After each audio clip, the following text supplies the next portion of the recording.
church, and at the end of the morning session, they were lining chairs up and down the aisles and across the back to be able to seat enough people. So that was exciting.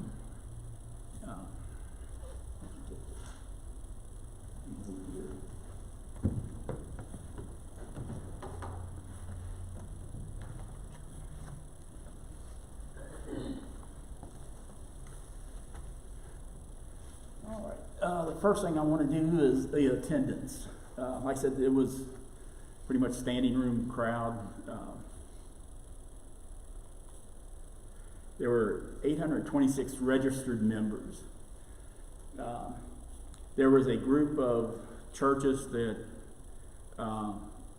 originally came in as guests, but once they were brought into the association or the convention, they became messengers. There was a group of maybe 10 that came in as messengers and left not long after everything started. There was 303 guests and 1,129 people total. So that was a good turnout for for our state. I don't think it was that large last year. Some important baptism numbers, and one that was kind of disappointing for me, but Hillview Heights Church in Bowling Green, Kentucky, 452 baptisms last year, and that's about average for them. Now that's a pretty good average number for them each year. Church membership or size? No. I was going to look that up and didn't get to that. Somebody out there? Okay. Concord Baptist was the next with in Hopkinsville with 102 baptisms. There was 100 churches with 14 or more baptisms. Buck Run had 16. Got that wrong on there. But Buck Run had 16 baptisms. No other church here in Frankfort had enough to be in the top 100. So we were kind of. Brighton, Buck Run, or work the Elkhorn. I was surprised. Yeah, I was surprised with Fort not being in there, and then with Buck Run not having higher numbers. Bowling Green like a city, or is that like a town? Yeah, it's a city. It's got Western State University in it, so that would include a lot of students that might attend. Yeah. Never been. But yeah, it's a good sized city. It's a growing city. I would have to go there for about 10 years. I'd say from probably about 2000, 2010, somewhere through there. And it has probably doubled since I've been there. Bowling Green? Yeah. Well, it has all those factories and stuff too, like the Corvette factories. Yeah. And like she said, Western Kentucky University is there. Yeah. So it's a growing area. Here's a picture of the stage, and you can see the pipes of the organ back there. I probably could have blown that up a little bit more, but this is the choir that they had. The first session they had a praise and worship team perform the music, real good music. The second session they had the KBC choir. This is a group from Oneida Baptist Institute. On the left, there were maybe eight people there that were all from Kentucky, and most from right in that area. In the center, there were 3. One of them was from Georgia, one Florida, and the other California. And then to the right, or to your left, that is a group of international students. Taiwan, Thailand, Kenya, I think a couple other African countries, but they have a large international student body. Those from Kentucky go for free. It's a scholarship deal that if you're from Kentucky and you want to go there, you meet the qualifications, you get to go for free.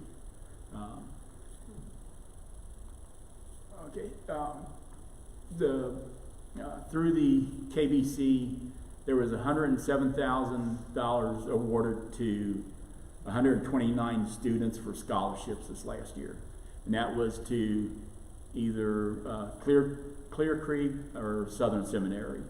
I think there might have been one other in there that was available for that. But one of the groups that were there, if you registered there, you had a chance for a $3,000 scholarship. And there was one of the guys there that won a $3,000 scholarship for Southern Seminary. So I thought that was exciting. It's kind of hard to see this, but the budget was 44,000. Let's see. I'll have to look at that later. But I've got a couple Western recorders up here that if you want to look through some of this information, there's a lot more information in there. But it gives a breakdown of where the money goes to, all the entities that are involved with that. Here are where the churches that were brought into the KBC.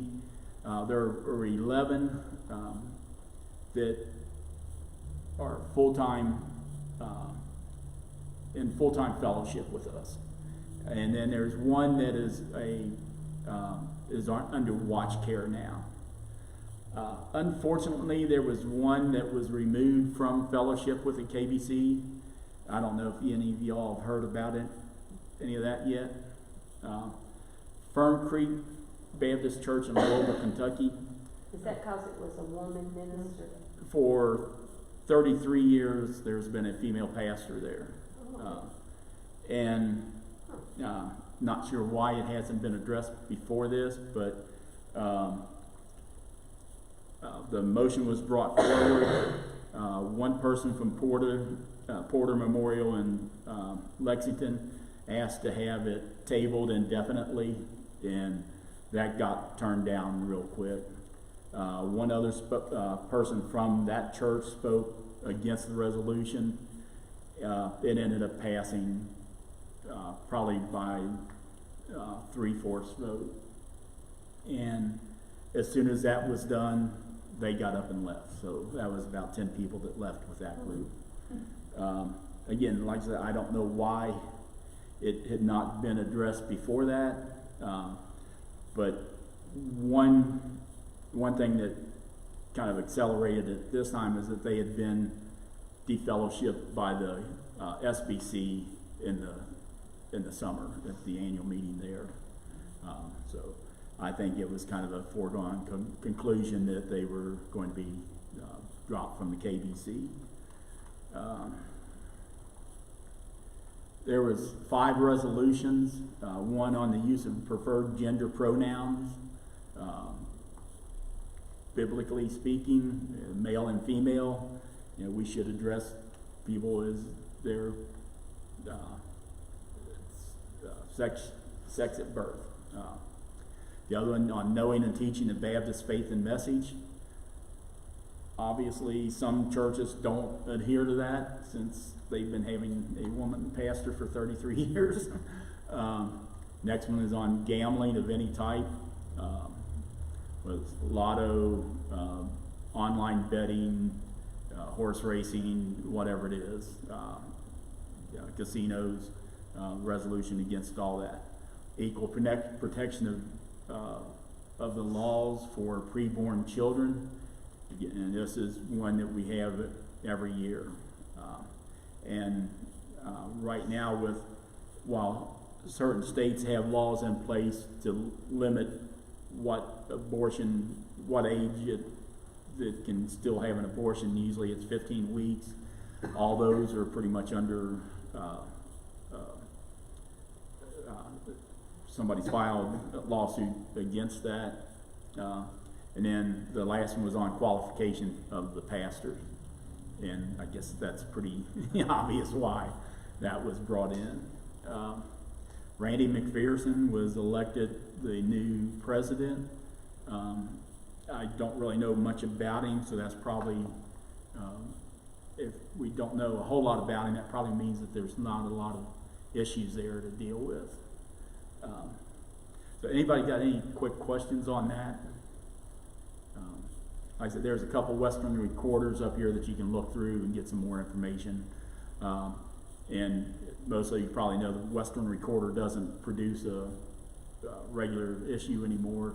This is something that they do for the convention. All right, so we are going to look at Nehemiah tonight and kind of use that as a jumping off point for looking at what our passion is. So if you could turn to Nehemiah 1, and we're going to read the first 11 verses. It says, give me just a second there.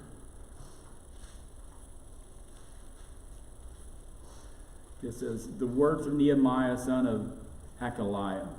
In the month of Kislev, in the 20th year, while I was in the citadel of Susa, Hanani, one of my brothers, came from Judah with some other men, and I questioned them about the Jewish remnant that had survived the exile, and also about Jerusalem. They said to me, those who survived the exile are back in the province, are in great trouble and disgrace. The wall of Jerusalem is broken down, and its gates have been burned with fire. When I heard these things, I sat down and wept. For some days I mourned and fasted and prayed before the God of heaven.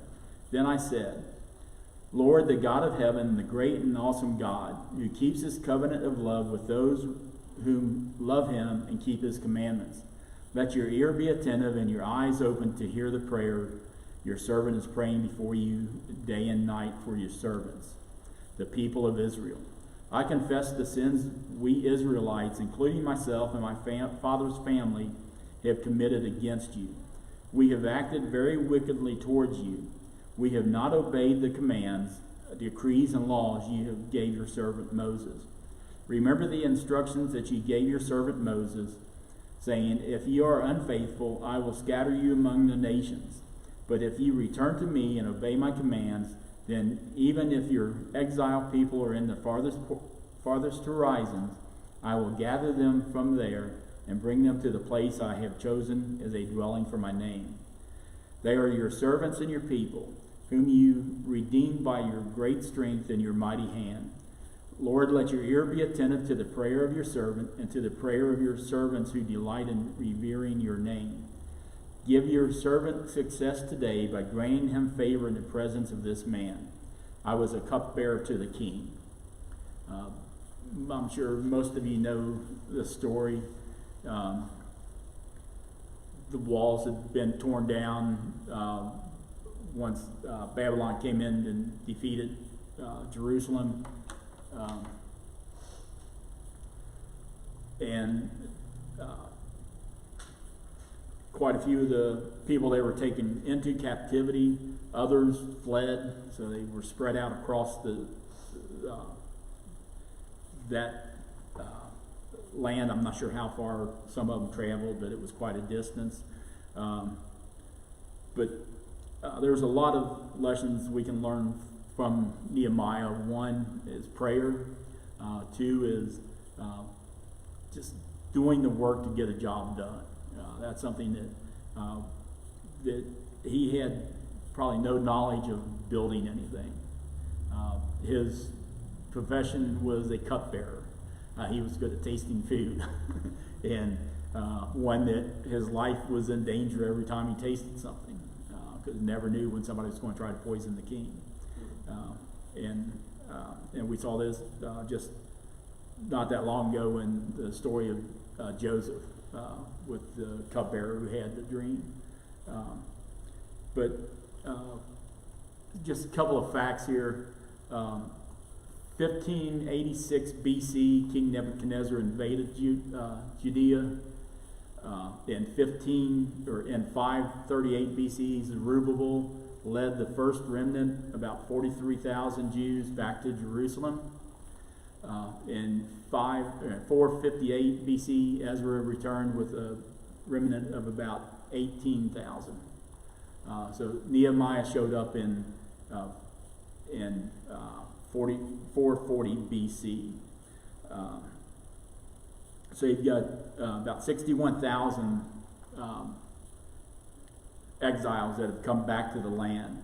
And they've rebuilt the temple, but that's as far as they got. Because that was good enough. They got the temple rebuilt, they could worship, so we're good. But nothing was being done about the condition of the city and the city walls. Basically, the city of Jerusalem was defenseless. God conceived a passion in the spirit of Nehemiah to return and work to rebuild the wall. Like he had no experience in building, and in fact, he had never been in Jerusalem. He was born in Babylon. Let's see. I think I've got here. So the people were in place to do what needed to be done, but the passion was not there. The motivation was not there. The walls were still in shambles, as was the temple.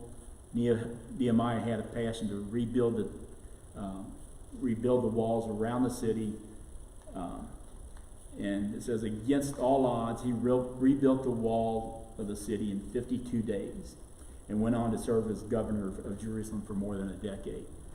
Now, building something in 52 days is kind of unheard of nowadays.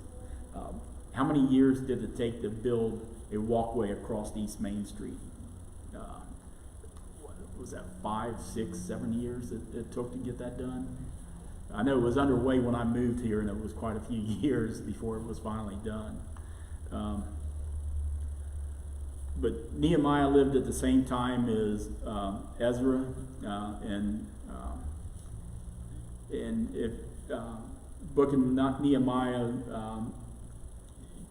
you can read alongside that with First and Second Chronicles and Ezra to get the full story of the remnant returning to Jerusalem. And both these men understood it was as important to build the spiritual strength in the hearts of the people of God as it was to rebuild the physical wall around the city and to rebuild the city itself. But we need to pay attention to our passions.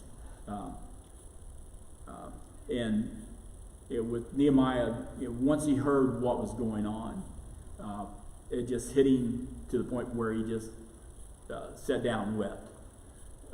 He wept and he wept and he wept, and it says day and night. And he prayed and he prayed. And then through those prayers and through that utter sadness that he had, he decided to go and ask the king for permission to go back and rebuild the walls. And through God's favor, that was granted. And also material to take back with him.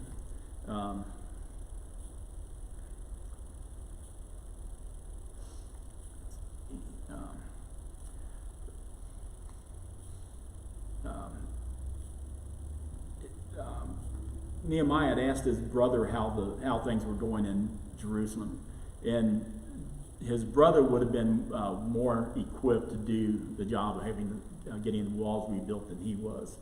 But God has given each of us unique gifts, passions, and opportunities, and we should pay attention to those things because our calling is often found in those passions.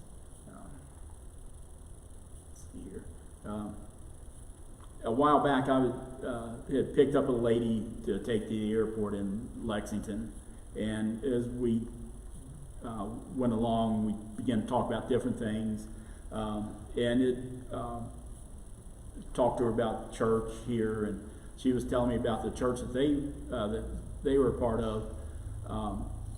One of the kids was telling them about another child in their class who was eating paper and eating cardboard off the back of the notebook, and they wanted to know why they were doing that, and the kid said because they were hungry. It was on a Monday. They had been home for the weekend. No food, nothing there. Parents could care less. And I'm sure that just looking around our city, that there's parents like that. As long as they're taken care of, they don't care about the kids. But this lady got together with some more women at her church, and they decided to do some backpacks of things that didn't involve cooking, some microwavable things like that the kids could take home, and then bring the backpack back that Monday, and then next Friday it would be filled up and go with them again. They started with just a few bags, like I think she said 10 or so, and then within just a few years they were doing over 700. They partnershiped with other churches and got to the point where they were doing 700 backpacks per week to go home with these kids. So it was that bad of a need from where she was at.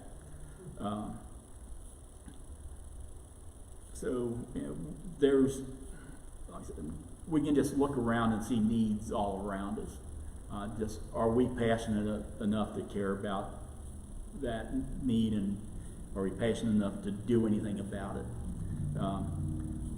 Here somehow, this cupbearer got it in mind that perhaps God might be calling him to do something about the wall. But Nehemiah, like I said, wasn't qualified. His brother was more so. Nehemiah was born in Babylon in 473 BC. Don't know what type of education he had or anything, but probably something similar to Shadrach, Meshach, and Abednego. They were all part of that same time frame. Let's see.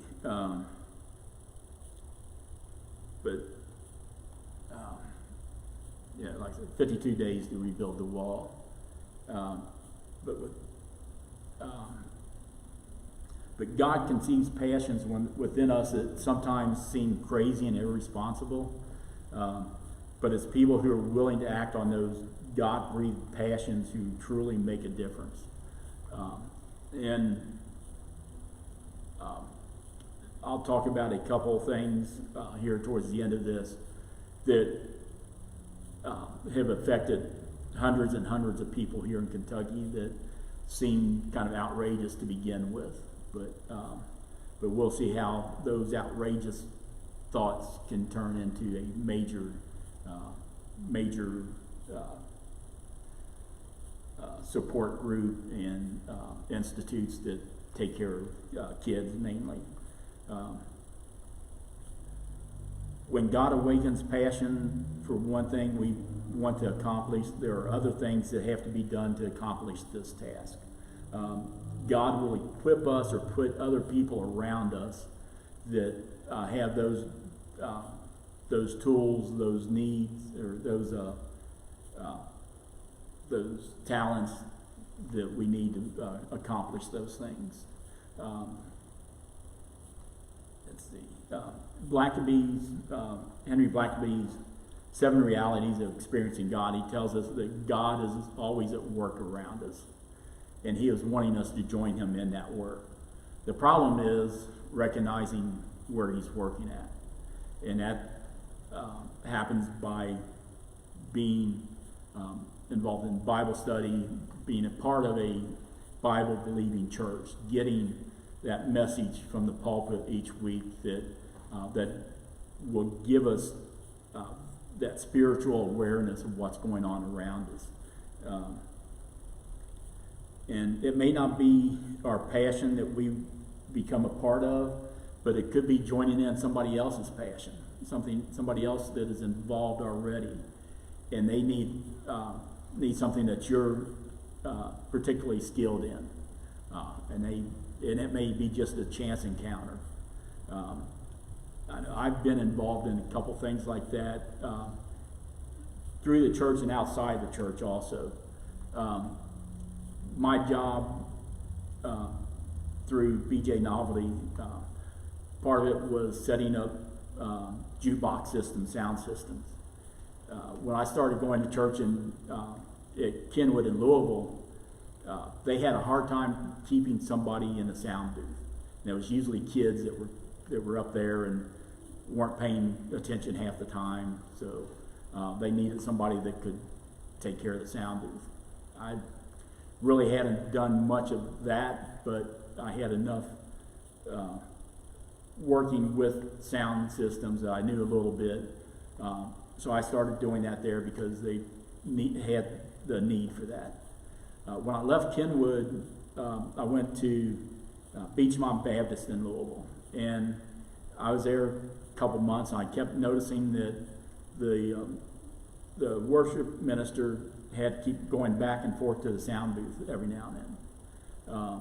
And I asked him one day, I said, "Do you need some help?" And again, it was a need that the church had, and I was just able to step in and do that. Same thing happened here with Jay. He was having a hard time keeping people working in the sound booth. I saw him going back and forth a couple times. So I asked him, "Do you need some help?" And I've been doing that for probably 10 years now. But there was a need there, and it was something I was able to take care of.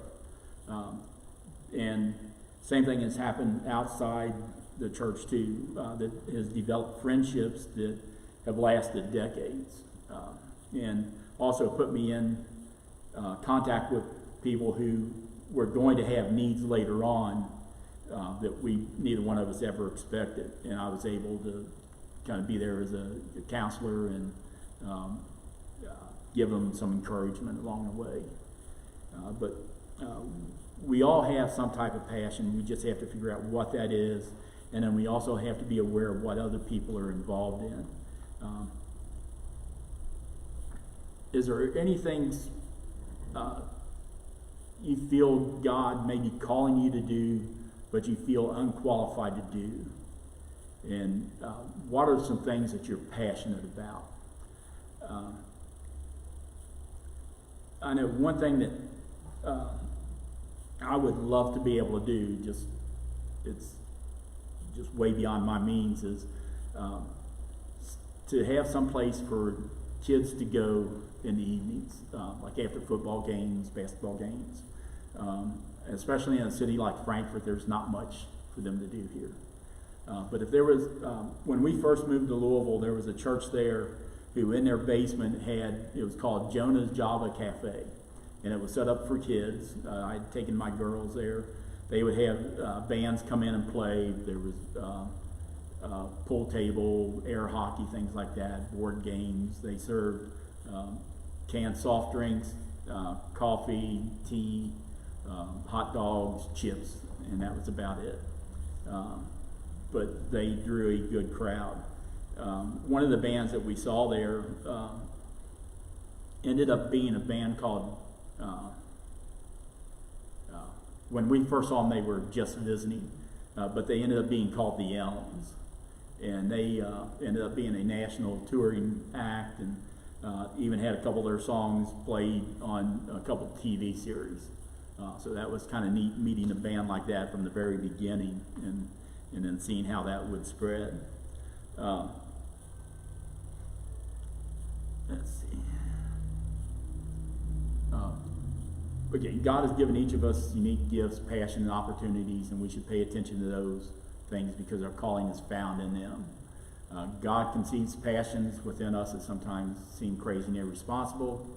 God is at work around us and wants us to join him in that work.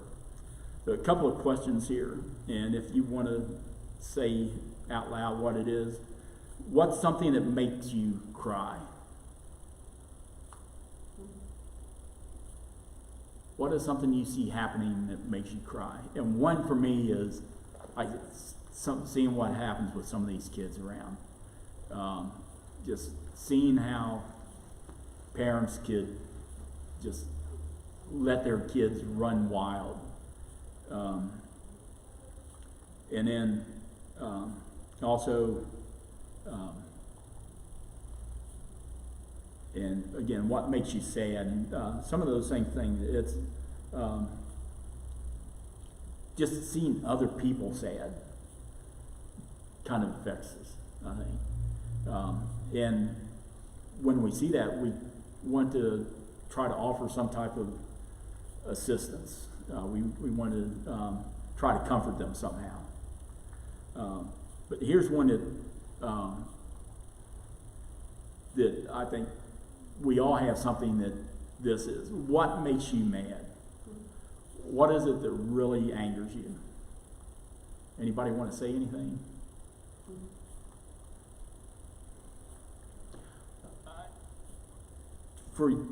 Since I was a teenager, seeing people picking on someone who can't defend themselves, and that was when I worked in the bars or hung out in the bars. About every fight I got into was because someone was either hitting or just ready to hit somebody who couldn't take care of themselves. And sometimes it was a woman, sometimes it was somebody older, somebody smaller, but it just really aggravated me. And I would step in. Sometimes I could just tell them to stop, and they would stop. Other times it took more. And it didn't bother me if it did. And that's kind of bad to say, but at the time, that's what I pretty much did for a living. Was I taught karate and I fought. So if people wanted to fight, yeah, I was happy. Just got a little extra training in that night. But that really is something that made me mad. Okay, something easier then. How about what makes you smile? What's something that really makes you smile? Anybody? Yeah, seeing other people happy. Yeah. Seeing people do for someone that they don't even know, just an act of kindness that they didn't have to do, they just did. Seeing somebody respond to the gospel.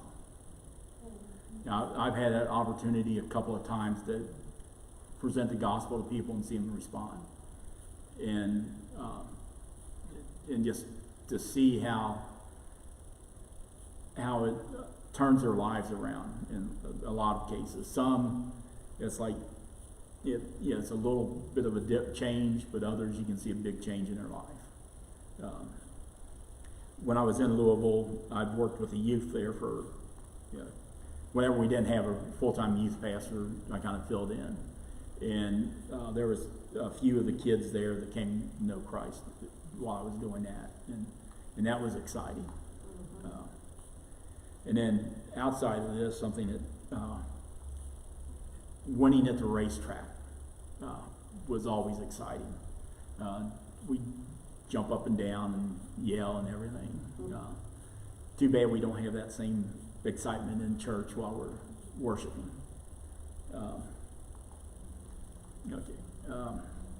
Exodus 3:1-4. This God may use the extraordinary to get our attentions. Now Moses was keeping the flock of his father-in-law Jethro, the priest of Midian, and he led his flock to the west side of the wilderness and came to Horeb, the mountain of God. And the angel of the Lord appeared to him in a flame of fire out of the midst of a bush. He looked, and behold, the bush was burning, yet it was not consumed. And Moses said, I will turn aside to see this great sight, and why this bush is not burned. When the Lord saw that he had turned aside to see, God called out to him, Moses, Moses. And he said, Here I It took a burning bush to get Moses to turn to notice God. And does it take something like that to get us to notice God, to notice where God is working?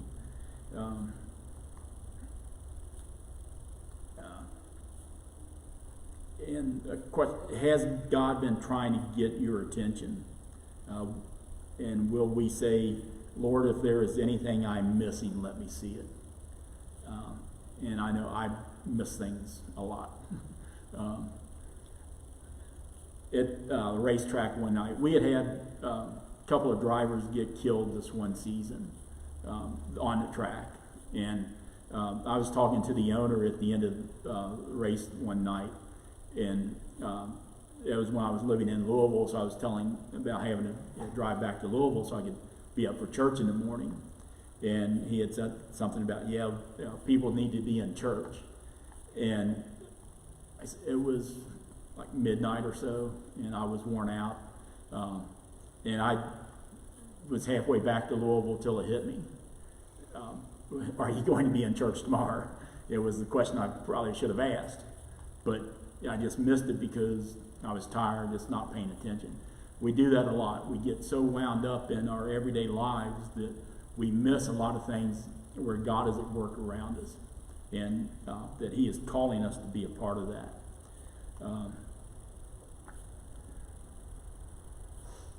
Let's see what time it is. Got plenty of time. You never know how a God-ordained passion is going to develop in your spirit. It may be from a book you read, a mission trip, a newspaper, a Google search. It could even be from a loss, like a death or a divorce. An experience like this can break you, but it can also conceive a passion within you. Regardless, you need to expose yourself to what's going on around the world, the good things and the bad.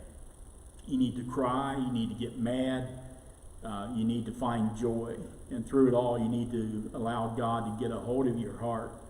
Often that process means escaping from the context you live in. And again, we have so many responsibilities. Sometimes it keeps us from doing those things that we should be doing.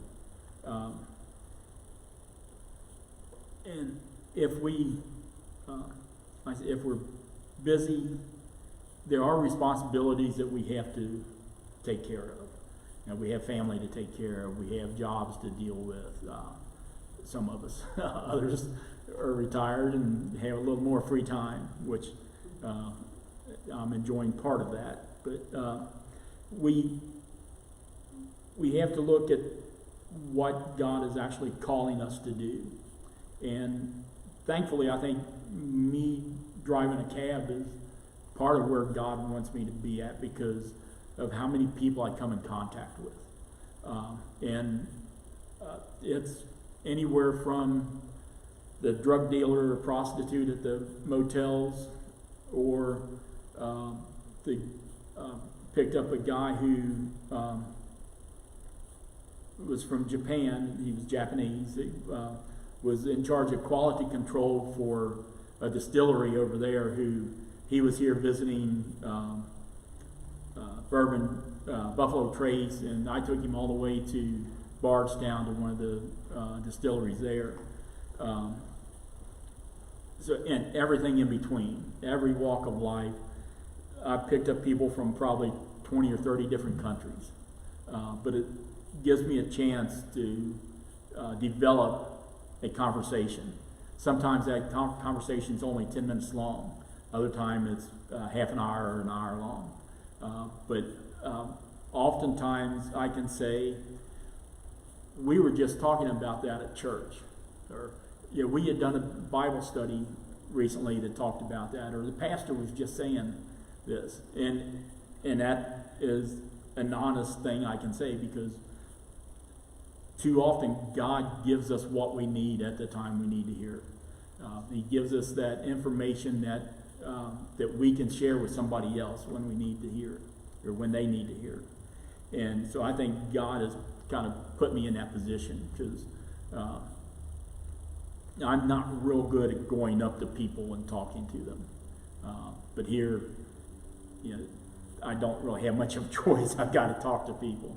And it's given some real good opportunities to share the gospel with people. Let's see. Sometimes we're afraid to ask questions because we realize that knowing the answer will make us accountable to take action.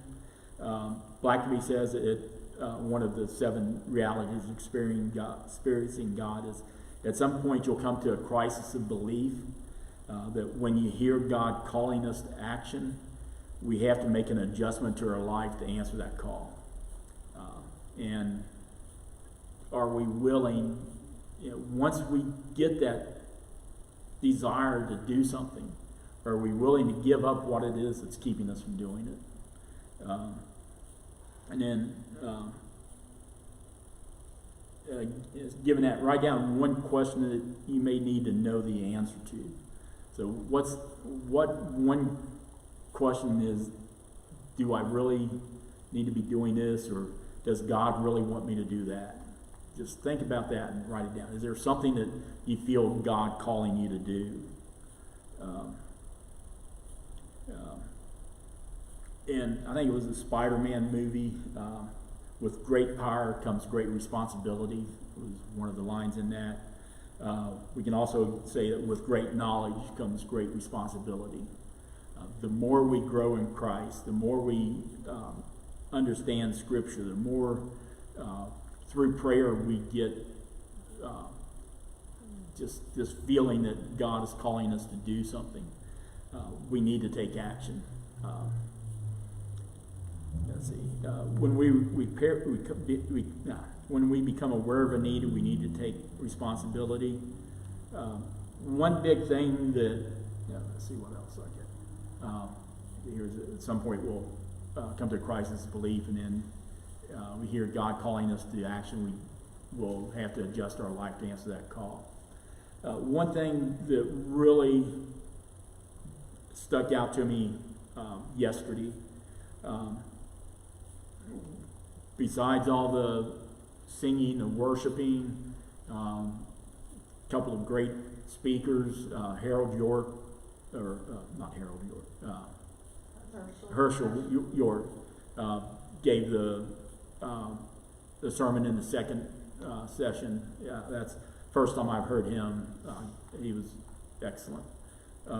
The outgoing president did the opening session. And again, real good message. But